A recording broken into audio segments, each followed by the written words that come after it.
اس کی آنکھ کھلی تو چند پل تو وہ منظر کو پہچاننے کی کوشش کرتے رہی۔ رات کے سارے منظر اس کی نگاہوں میں گھومے تھے۔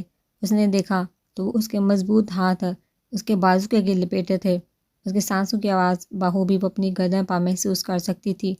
اس نے نگاہیں اٹھا کر دیکھا تو اس کو شادہ چہرہ اس کے سامنے تھا۔ وہ شخص غضب کی پرسنالٹی کا مالک تھا، لمبا چوڑا، شاندار، وجیحہ، سراپا، نیم آنکھیں، ہلکے سے کھلے ہونٹ، پیشانی پہ بکھرے بال، اسے سویا شیر لگا تھا جس کی کچار میں ہار دینا موت کے مترادف تھا۔ اس کو اپنے قریب دیکھ کر جلدی سے کرن کھا پیچھے ہوئی تھی کیونکہ وہ بالکل اس کے قریب تھا۔ اشنال بہت کو اس کے دیے گئے ستم یاد آئے تو اس کی آنکھیں بار آئی تھی۔ تو کیا وہ ساری رات اس شخص کے قریب رہی تھی جس نے اس کے جسمانی اور روحانی تکلیف دی؟ اس کے دل میں ڈر بیٹھ گیا تھا، اٹھا تو اس کی عزت نفس کو مجروح کرے گا کہ تم میرے قریب کیوں آئی ہو؟ یہ سوچیں اس کے دماغ کے ارد گرد گھومنے لگے تھے۔ اس سے پہلے کہ وہ اٹھ کر انجان بن جاتا وہ نکل گئی تھی۔ نماز پڑھ کے ہمیشہ کی طرح اس کا ناشتہ بنا خود کالج کے لیے تیار ہوئی تھی۔ آج میں تمہیں خود ڈراپ کروں گا۔ وہ ناشتہ کر چکا تھا جب وہ اپنا بیگ لے کر باہر آئی تھی۔ وائٹ کالج یونیفارم پہنے اور سیاہ بلیک شال سر پر کیے، ہاتھوں میں رجسٹر اٹھائے وہ جلدی میں تھی۔ اس کے چہرے پہ بلا کی معصوم میں دیکھا اشنال بہت کے مضبوط دل انسیکیورٹی فیل کر رہا تھا۔ نہیں شکریہ، میں وین میں چلی جاؤں گی، وہ کہتی صاف لفظوں میں انکار کر گئی تھی۔ میں پوچھ نہیں رہا، بتا رہا ہوں، پر میں بس جب میں نے کہہ دیا تو کہہ دیا۔ اس کی بات کرتا صاف لفظوں میں اس کی حیثیت جتا گیا تھا۔ چلو، وہ نیپکن سے ہاتھ صاف کرتا اٹھ کھڑا ہوا، اپنا بیگ ہاتھ میں لیا، موبائل پاکٹ میں ڈالا، کالی بلو سوٹ 2 پیس میں، برانڈڈ واچ کلائی پہ باندھے، ہاتھوں میں لیپ ٹاپ۔ وہ بہت ہی الگ اور ڈیشنگ لگ رہا تھا۔ لیکچر یہی اٹینڈ کرنے کا ارادہ ہے؟ جی ہاں، اس کے لیے کالج جانا پڑے گا۔ اس نے 2 قدم اٹھائی، پیچھے سے کوئی آواز نہ سنتا پا کر پیچھے پلٹا اور بھاری آواز میں کہا۔ وہ اسی جگہ پر سر جھکائے کھڑے اپنی انگلیاں مروڑ رہی تھی۔ اس کی طنزیہ آواز پہ جی بھر کے شرمندہ ہوئی تھی اور اس کے پیچھے پیچھے چلنے لگی۔ وہ گاڑی میں بیٹھا تو وہ بھی پیچھے سیٹ پر بیٹھ گئی تھی۔ آگے بیٹھو، میں نہ تو تمہارا نوکر ہوں، نہ ہی تمہارا بوائے فرینڈ جو تمہیں برداشت کروں گا۔ اس کی بات پر اشنال کا منہ لال ہو گیا تھا۔ اسے لفظ بوائے فرینڈ اپنی ذات پہ کالی لگا تھا۔ وہ بامشکل آنسو ضبط کرتی آگے بیٹھی۔ اس نے گاڑی سٹارٹ کی تھی۔ تمہیں کس چیز کی ضرورت ہوئی تو مجھے بتا دینا۔ وہ پھر سے اس کا نرم لہجہ دیکھ کر حیران ہوئی تھی۔ جو کار تو ڈرائیونگ رہا تھا لیکن دھیان آگے ونڈو اسکرین پر تھا۔ کون؟ وہ بس اتنا ہی کہہ سکی تھی، سوری، وہ میں کیا کوئی بھی نہیں دے سکتا، بس وہ آپ کے نامہ اعمال دیتے ہیں۔ اور یہ بات کہہ کے وہ پھر تلا ہوا۔ خیر چھوڑو۔ ایک دم سے اس کا مرجھایا چہرہ دیکھا وہ اپنی بات بدل گیا تھا۔ میری دوست کے گھر رات کو ڈنر ہے، میں جلدی آ جاؤں گا۔ تمہاری کچھ چیزیں میں لے کر آیا تھا، وہ لاؤنج کے صوفے پر پڑی ہوئی ہیں، میرے آنے سے پہلے تیار ہو جانا۔ اس کے بعد وہ سارا رستہ خاموشی سے کٹا تھا۔ وہ اسے کالج چھوڑتا خود آفس کی طرف بڑھ گیا۔ اس نے صوفے سے چادر اٹھائے، اندر لے آئی۔ وہ اس کے اور اپنے بیڈ پر چیزیں پھیلائی اور دیکھنے لگی۔ 2-3 سوٹ اور ایک فراق اس میں سے نکالا تھا۔ ساتھ جانا تو نہیں چاہتی تھی لیکن اس کی مرضی کب چلنی تھی۔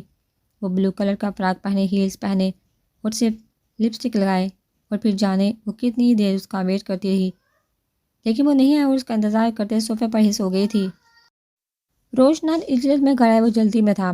پہلے گاڑی خراب ہو گئی۔ شو روم سے گاڑی ٹھیک کروانے کے بعد فرقان کے گھر لے جانے کے لیے بکری گیا تھا۔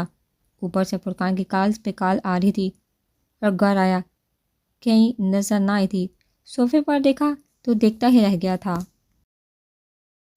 پلو اور سنہری فراق میں گلابی مائل رنگت سحر کرتے ہوئے دلکش نقوش سے سجا چہرہ اور لمبی پلکیں سلک بال اور نازک شاپے میں وہ شہزادی کو ماں دے رہی تھی۔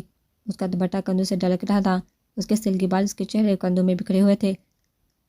وہ اپنے آپ سے بے خبر سوئی تھی۔ اپنے سے 12 سال چھوٹی لڑکی ایک منٹ میں اس کو چاروں شانے چت کر گئی تھی۔ روشنال نے آج پہلی بار فرصت سے دیکھا تھا۔ آج اسے پتہ چلا تھا کہ نکاح کے رشتے میں واقعی طاقت ہوتی ہے۔ اس کمزور لمحے میں آ گیا لیکن اپنی یہ کمزوری اس کے ہاتھ نہیں دینا چاہتا تھا اور اپنے آپ کو سخت کر گیا۔ وہ اندر گیا کہ وہ اٹھ جائے اور زور سے دروازہ بند کیا تھا اور اس تجربے سے وہ واقعی ہی اٹھ گئی تھی۔ وہ ارد گرد دیکھنے لگ پڑی تھی۔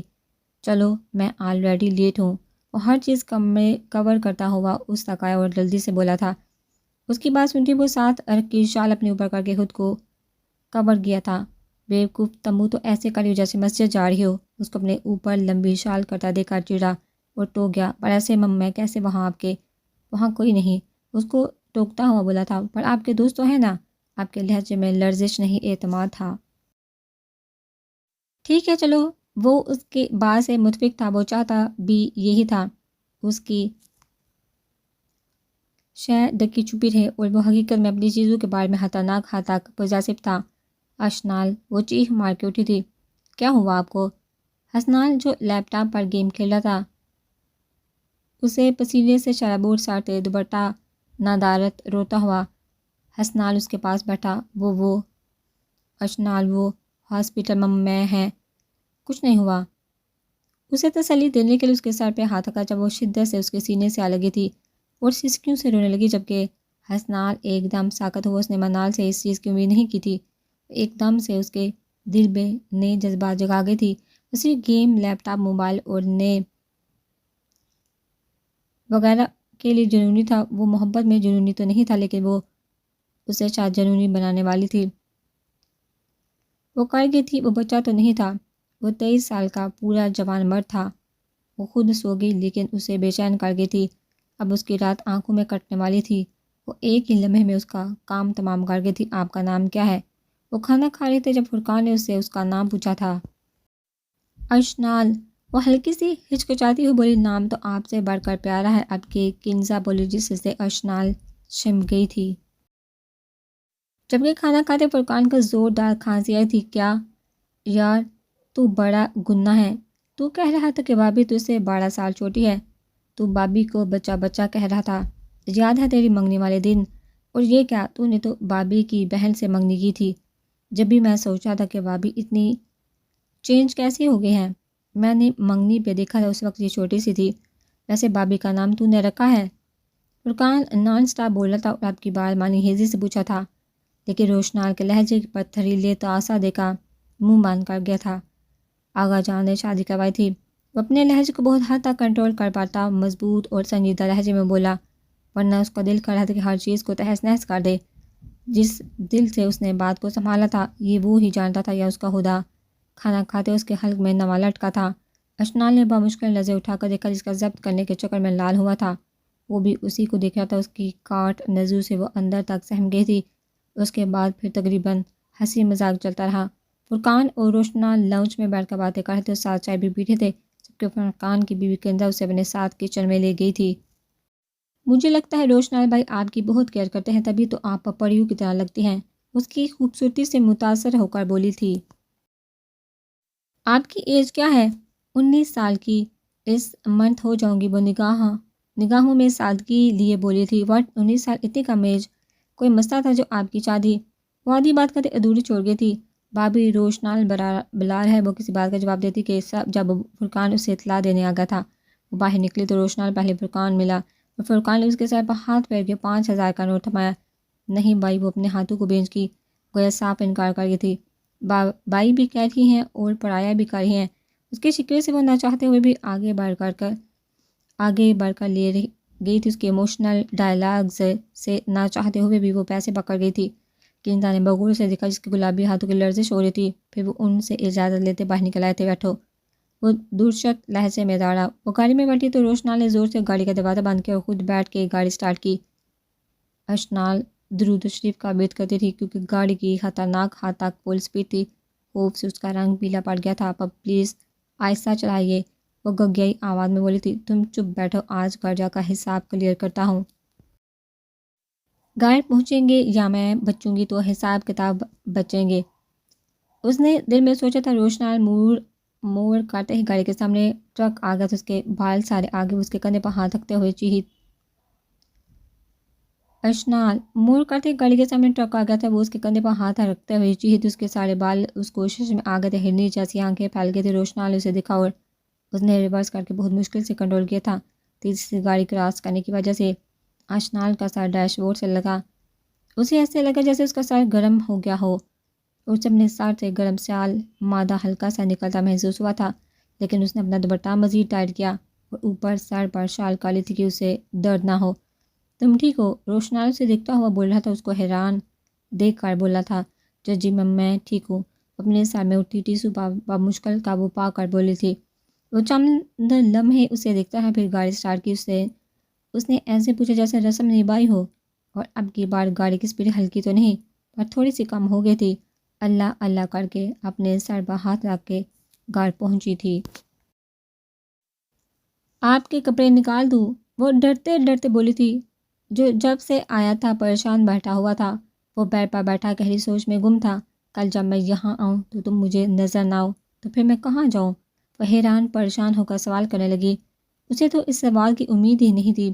اپنے باپ کے گھر، میں تمہیں طلاق دے دوں گا، تم اپنے امی لوگوں کے پاس چلی جانا، پر وہاں سے تو مجھے سب نے نکال کر ہمیشہ ہمیشہ کے لیے دروازے بند کر دیے ہیں۔ میں کہاں جاؤں گی؟ اس کی آنکھوں میں نہ چاہتے ہوئے بھی آنسو آ گئے تھے۔ اتنی آسانی سے کہتا اس کے دل کے 1000 ٹکڑے کر گیا تھا۔ آئی ڈونٹ کیئر، جہاں بھی جاؤ۔ وہ سنگ دلی کی حد عبور کرتے ہوئے بولا تھا۔ پلیز اتنا ظلم نہ کرے، آنسو سے بولی تھی۔ میں گھر کے کسی بھی کونے میں پڑی رہوں گی، پر اپنا نام مجھ سے جدا مت کرے۔ یہ گھر آخری پناہ گاہ ہے، میں کہاں جاؤں گی؟ تو پھر فیصلہ تمہارا، ساری عمر کا درجہ طلاق۔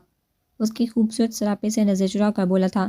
پتہ ہے آج میرے دل پھٹنے لگا تھا، فرقان نے مجھے وہ تانا دیا جو میرے باپ نے مجھے دیا تھا۔ تمہاری ایک حرکت کی وجہ سے میں گھر والوں کے معاشرے کی نظروں سے گر گیا ہوں۔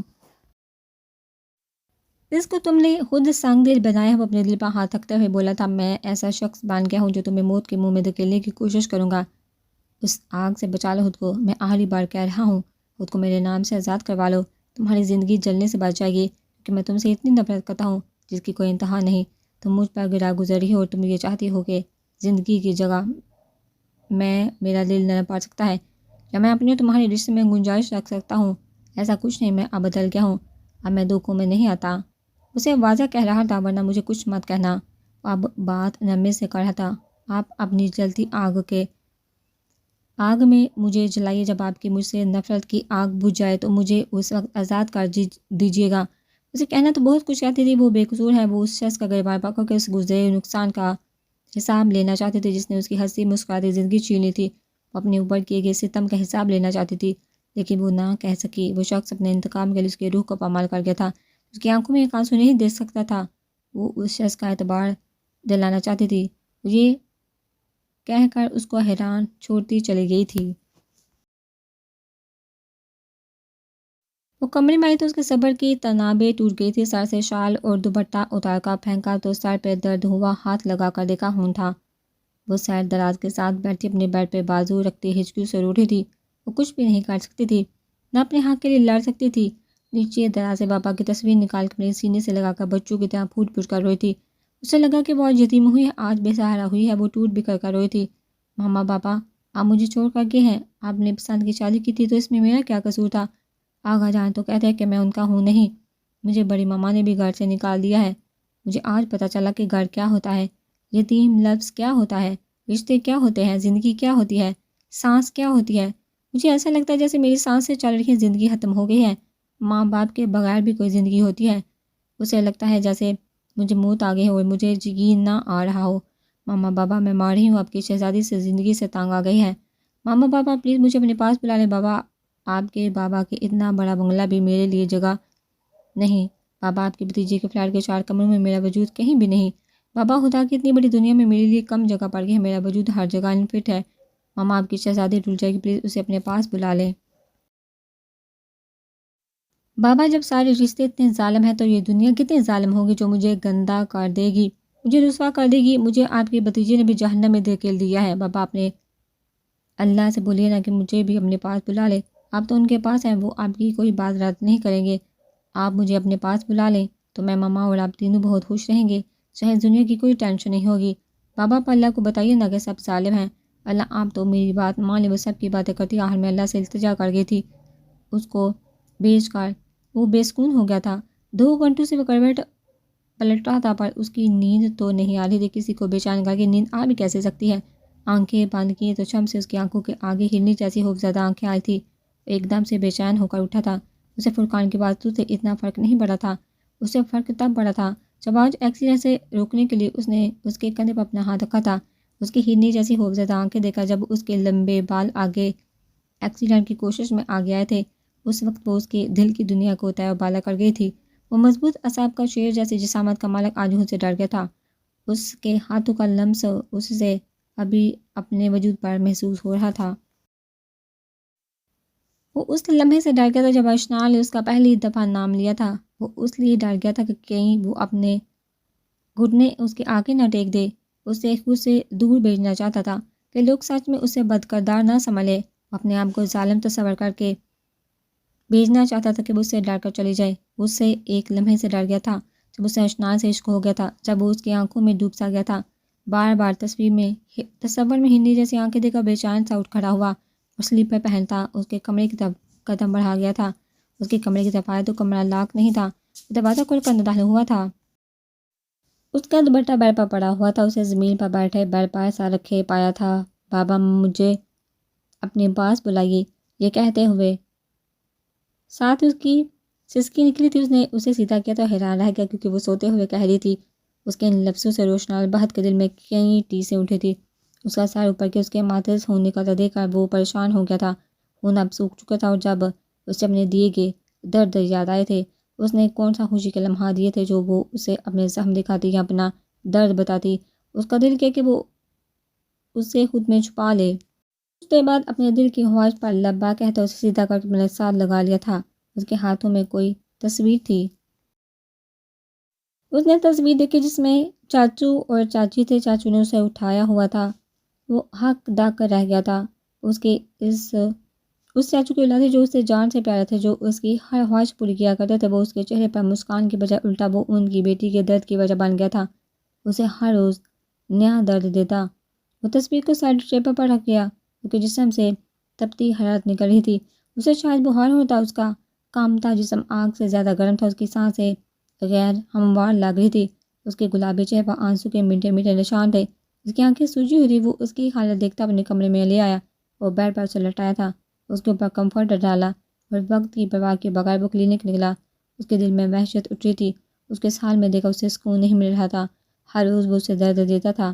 اسے محبت نہیں عزت تو دے سکتا تھا، الٹا وہ اس کی معصومیت کو بکھیر گیا۔ ہر روز کئی لفظوں سے اس کو مجروح کرتا تو کبھی کبھی اس کی جسمانی مار دیتا تھا۔ اس کی ذات کے پرہچے اڑا رہا تھا۔ وہ 15 منٹ بعد واپس آیا تھا۔ رات کے 2 بجے تھے۔ وہ ویسے ہی بے سدھ ہوتی، سر ادھر ادھر بے چینی سے مار رہی تھی۔ گلاب کی پنکھڑیوں جیسے لب ایسے خشک تھے جیسے سوکھا کوئی خشک تالاب ہو۔ صبح پہلے چمک رہا تھا، اب ایسے لگ رہا تھا جیسے کوئی گلاب کا پھول کتاب میں پڑا پڑا مرجھا گیا ہو۔